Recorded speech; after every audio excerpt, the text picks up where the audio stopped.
আসসালামু আলাইকুম সুপ্রিয় শিক্ষার্থীবৃন্দ, আজকে আমরা এইচএসসি আর্টিকেল চিটাগং বোর্ড 2017 নিয়ে আলোচনা করব। তো সুপ্রিয় শিক্ষার্থী, শুভেচ্ছা জানিয়ে শুরু করছি। রাইফেলস রোটি আওরাত, এটা একটা উপন্যাসের নাম।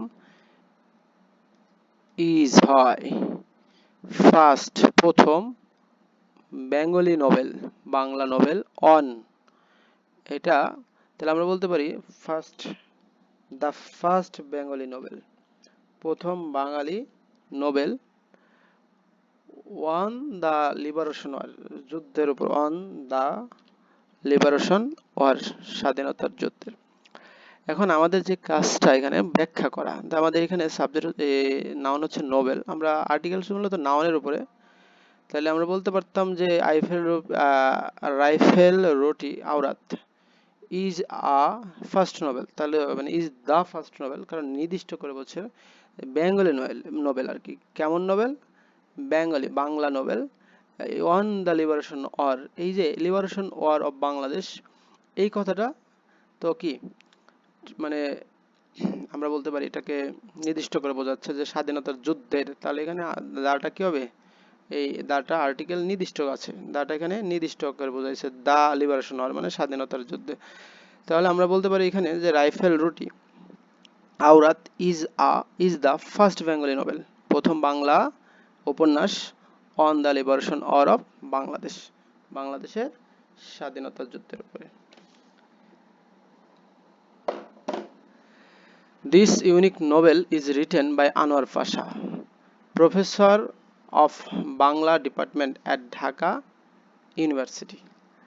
তাহলে দিস ইউনিক মানে চমৎকার, নভেল এই যে চমৎকার উপন্যাস, ইজ রিটেন লেখা হয়েছে বাই আনোয়ার পাশা, কার দ্বারা? আনোয়ার পাশার দ্বারা। তাহলে দিস ইউনিক নভেল, এই যে চমৎকার নভেল, ইজ রিটেন লিখিত, প্যাসিভ আকারে আছে, ইজ রিটেন লিখিত, প্রেজেন্ট ইনডেফিনিট টেন্সের প্যাসিভ, বাই আনোয়ার পাশা, আনোয়ার পাশার দ্বারা। এখন প্রফেসর অফ বাংলা ডিপার্টমেন্ট, এখন এই তিনি একজন প্রফেসর, তাহলে আমরা বলতে পারি কি a professor of Bangla department. তাহলে ঢাকা ইউনিভার্সিটির একজন প্রফেসর, কারণ বাংলা ডিপার্টমেন্টের তো অনেকগুলো প্রফেসর থাকে, তার ভিতর থেকে একজন। তাহলে a professor of Bangla department, Bangla বিভাগের অ্যাট ঢাকা ইউনিভার্সিটি। তাহলে এই চমৎকার নোবেলটা লিখছে আনোয়ার পাশা, তার পরিচয় হচ্ছে তিনি professor of Bangla department at Dhaka university, Dhaka বিশ্ববিদ্যালয়, তিনি একজন বাংলা বিভাগের প্রফেসর।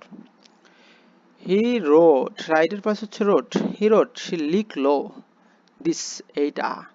দিস নভেল এই উপন্যাসটা লিখলো। তাহলে হি রোট দিস নভেল, এই নভেল হচ্ছে নাউন, তাহলে আমরা বলতেছি যে হি রোট দিস নভেল, সে এই নভেলটা লিখলো।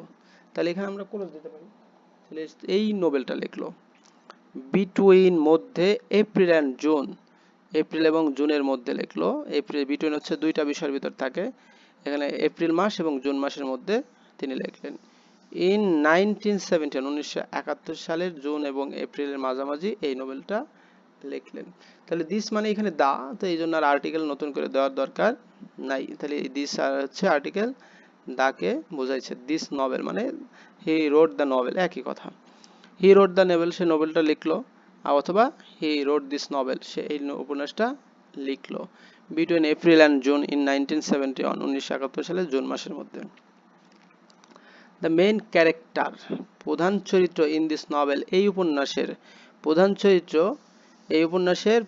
চরিত্র ইজ সুদীপ্ত শাহিন, তার প্রধান চরিত্র হচ্ছে সুদীপ্ত শাহিন। হু, এই যে সুদীপ্ত শাহিন মানে সে শেয়ার করেছিল, সে ভাগ করে মানে আমাদের সাথে ভাগাভাগি করেছিল হিজ ড্রিম, তার স্বপ্ন, সে ভাগাভাগি করেছিল তার স্বপ্ন অফ নিউ কান্ট্রি, এই যে কান্ট্রি, তাহলে অফ এ নিউ কান্ট্রি বলা যায়, অফ এ নিউ কান্ট্রি একটা নতুন দেশের, তাহলে অফ এ নিউ কান্ট্রি একটা নতুন দেশের, একটা নতুন দেশ, তাহলে কি অফ এ নিউ কান্ট্রি, সে একটা নতুন দেশের, কান্ট্রি কি কাউন্টেবল নাউন, কান্ট্রি কি না কমন নাউন, কান্ট্রি হচ্ছে কমন নাউন, তাহলে সে ড্রিমড, সে স্বপ্ন দেখলো এ নিউ কান্ট্রি একটা নতুন দেশের স্বপ্নর কথা আমাদের সাথে ভাগাভাগি করলো। প্রফেসর আনোয়ার পাশা, প্রফেসর আনোয়ার পাশা ওয়াজ পিকড আপ, তাকে কি করেছিল, তুলে নেওয়া হয়েছিল। পিক আপ মানে তুলে নেওয়া, তাহলে প্রফেসর আনোয়ার পাশা ওয়াজ পিকড আপ, তাকে তুলে নেওয়া গেছে from his Dhaka university residence, Dhaka বিশ্ববিদ্যালয়ের কি রেসিডেন্স থেকে 2 days বিফোর, 2 দিন পূর্বে। তাহলে প্রফেসর আনোয়ার পাশা ওয়াজ পিকড আপ মানে তাকে তুলে নেওয়া গেল from his Dhaka university resident, Dhaka বিশ্ববিদ্যালয়ে যে তার বাসস্থান ছিল 2 days বিফোর, 2 দিন পূর্বে।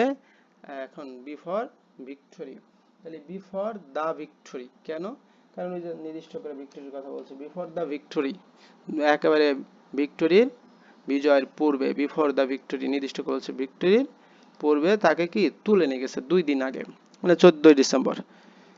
সেন্সিং ইমিনেন্ট, সেন্সিং মানে বুঝতে পারা, ইমিনেন্ট মানে আসন্ন, ডিফিট পরাজয়, তাহলে আসন্ন পরাজয় বুঝতে পেরে দ্য মেম্বার অফ সদস্য of notorious killing squad Al Badr pick up, তাহলে এখানে member of, member of the, কেন দা নির্দিষ্ট করেছে, the member of the notorious, the member of the notorious, তাহলে এখানে দা মেম্বার সদস্যরা, অফ দ্য নটোরিয়াস বিখ্যাত মানে কুখ্যাত, নটোরিয়াস মানে কুখ্যাত, killing squad Al Badr picked up novelist, pick up the novelist, তাহলে কি করছে তারা এই নভেলিস্টকে পিক আপ দ্য নভেলিস্ট, দা কেন নির্দিষ্ট করে বলছে, এই নির্দিষ্ট নভেলিস্টের কথাই বলছে, কে সে, এই আনোয়ার পাশাকে তারা তুলে নিয়ে গেল। অ্যান্ড ম্যানি আদার ইন্টেলেকচুয়াল, এবং সেই সাথে কি অনেক বুদ্ধিমানদের, অনেক বুদ্ধিজীবীদেরকে তুলে নিয়ে গেল, অ্যান্ড ব্রুটালি নিষ্ঠুরভাবে কিল্ড হত্যা করলো দেম, তাদেরকে, তাদেরকে নিষ্ঠুরভাবে হত্যা করলো।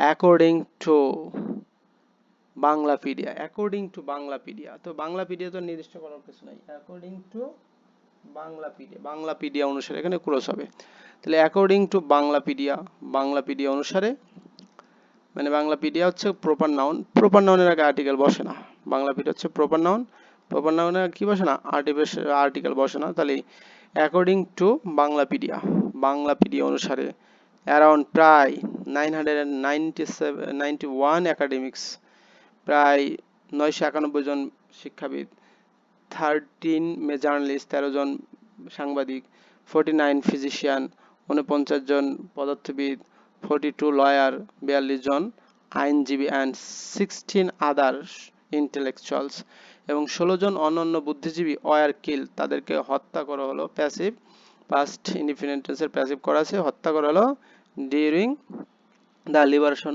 অর, কারণ নিজে ডিউরিং লিবারেশন অর নির্দিষ্ট করে বলছে ডিউরিং দ্য লিবারেশন অর, স্বাধীনতা যুদ্ধ চলাকালীন, তাহলে বাংলাদেশের স্বাধীনতা যুদ্ধ, তাহলে আমরা জানি এখানে যে